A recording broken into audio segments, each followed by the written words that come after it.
ڈال دیتا ہے۔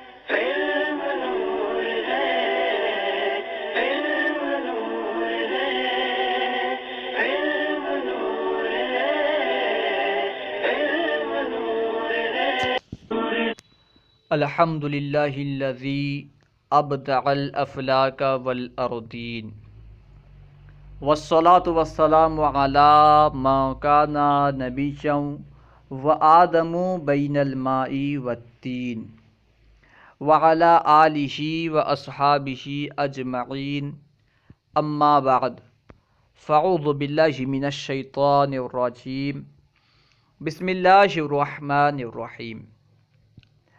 الحمدللہ عز وجل ہم صرف کوئز پڑھ رہے تھے، تقریباً اس کے 113 سوال و جواب ہم پڑھ چکے ہیں۔ آج ہم انشاءاللہ عز وجل مزید سوال و جواب پڑھیں گے، تو آئیے شروع کرتے ہیں۔ فعل مضارع، سوال نمبر 114، فعل مضارع کسے کہتے ہیں؟ جواب: وہ فعل جو موجودہ یا آئندہ زمانے پر دلالت کرے۔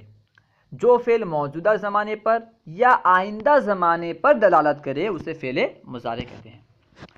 سوال نمبر 115، فعل مضارع کے ثلاثی مجرد سے کتنے اوزان آتے ہیں؟ جواب: 3 اوزان آتے ہیں۔ ثلاثی مجرد سے فعل مضارع کے 3 اوزان آتے ہیں۔ نمبر 1 یفعل، نمبر 2 یفعل، نمبر 3 یفعل۔ وہ ایک مرد کرتا ہے یا کرے گا۔ سوال نمبر 116، فعل مضارع کے بنانے کا کیا طریقہ ہے؟ یعنی کس طرح فعل مضارع بنائیں گے؟ جواب: اسے فعل ماضی معروف سے بناتے ہیں، اس طرح کہ شروع میں علامت مضارع میں سے کوئی علامت لگائیں، فا کلمے کو ساکن کریں اور عین کلمے پر باب کے اعتبار سے حرکت لائیں۔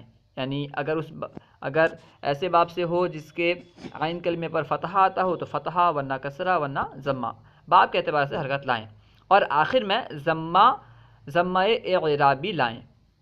جیسے فعل سے یفعلو، فعل فعل ماضی مثبت معروف ہے، اس کے شروع میں علامت مضارع یا لگائے، فا کلمے کو ساکن کیا، عین کلمے کو فتحہ دیا، اور آخر میں ضمہ اعرابی لگایا گیا تو یفعل ہو گیا۔ سوال نمبر 117، علامت مضارع کتنے ہیں؟ جواب: یہ 4 ہیں۔ علامت مضارع کل 4 ہیں، جن کا مجموعہ اتینہ ہے، یعنی حمزہ، تا یا نون۔ سوال نمبر 118، حمزہ اور نون کتنے صیغوں کے پہلے آتے ہیں؟ یعنی حمزہ اور نون کتنے صیغوں سے پہلے آتے ہیں، کتنے صیغوں کے شروع میں آتے ہیں؟ جواب: حمزہ اور نون ایک صیغے سے پہلے آتے ہیں، یعنی اضربو نضربو، حمزہ واحد متکلم کے شروع میں اور نون جمع متکلم کے شروع میں آتا ہے۔ سوال نمبر 119، یا کتنے صیغوں سے پہلے آتی ہے؟ جواب: یا 4 صیغوں سے پہلے آتی ہے۔ یضربو واحد مذکر غائب پسے گا، یضربانی تثنیہ مذکر غائب پسے گا، یضربونا جمع مذکر غائب، یضربنا جمع مؤنث غائب۔ ان 4 صیغوں کے شروع میں علامت مضارع یا آتی ہے۔ سوال نمبر 120، تا کتنے صیغوں سے پہلے آتی ہے؟ جواب: تا 8 صیغوں سے پہلے آتی ہے۔ تضربو، تضربانی، تضربو واحد مؤنث غائب، تضربانی تثنیہ مؤنث غائب، تضربو واحد مذکر حاضر، تضربانی تثنیہ مذکر حاضر، تضربونا جمع مذکر حاضر، تضربینا واحد مؤنث حاضر، تضربانی تثنیہ مؤنث حاضر، تضربنا جمع مؤنث حاضر۔ ان 8 صیغوں کے شروع میں علامت مضارع تا آتی ہے۔ تضربو، تضربانی، تضربو، تضربانی، تضربونا، تضربینا، تضربانی، تضربنا۔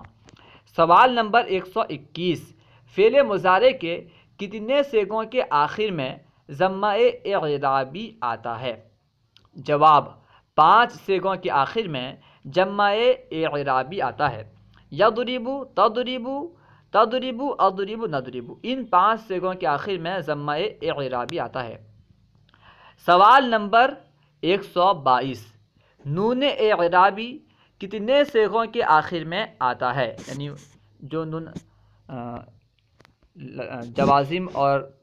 جوازم کے داخل ہونے کی وجہ سے گر جاتا ہے، جو اعرابی نون ہوتا ہے، وہ کتنے صیغوں کے آخر میں آتا ہے؟ سوال نمبر 122، نون اعرابی کتنے صیغوں کے آخر میں آتا ہے؟ جواب 7 صیغوں کے آخر میں نون اعرابی آتا ہے۔ یضربانی، یضربانی تثنیہ مذکر غائب، ٹھیک ہے نا۔ یضربونا جمع مذکر غائب، تضربانی تثنیہ مؤنث غائب، تضربانی تثنیہ مذکر حاضر، تضربونا جمع مذکر حاضر، تضربینا واحد مؤنث حاضر، تضربانی تثنیہ مؤنث حاضر۔ ان 7 صیغوں میں نون اعرابی آتا ہے۔ تضربانی، یضربانی، یضربونا، تضربانی، تضربانی، تضربونا، تضربینا، تضربانی۔ سوال نمبر 123، نون اعرابی کتنی جگہ مکسور ہوتا ہے؟ جواب 4 جگہوں پر، یعنی 4 جگہوں پر نون اعرابی مکسور ہوتا ہے۔ جیسے یضربانی، تضربانی، تضربانی، تضربانی، یعنی چاروں تثنیہ میں نون اعرابی مکسور ہوتا ہے۔ سوال نمبر 124، نون اعرابی کتنی جگہ مفتوح ہوتا ہے؟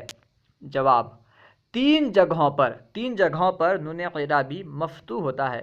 یضربونا، تضربونا، تضربینا، یعنی دونوں جمع کے صیغے، جمع مذکر غائب اور جمع مذکر حاضر، اور واحد مؤنث حاضر کے صیغے میں، ان تینوں صیغوں میں نون اعرابی مفتوح ہوتا ہے۔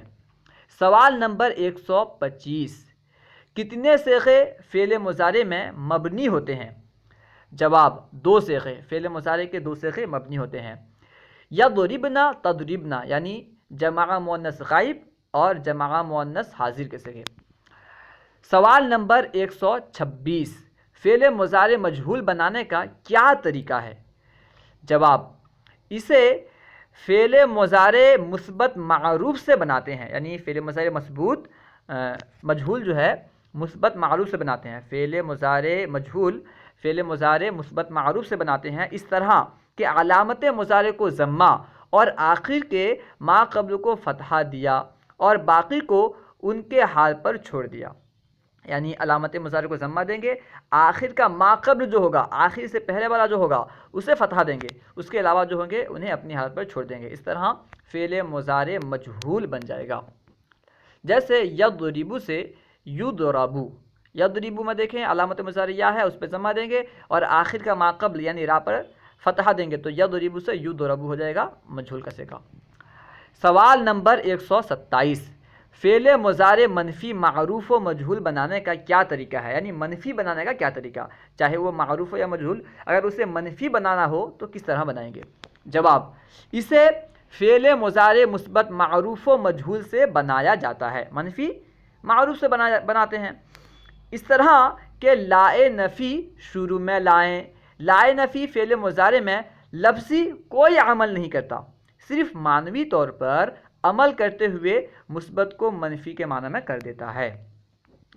فعل نفی جہد، سوال نمبر 128، جہد کا لغوی اور اصطلاحی معنی بتائیں۔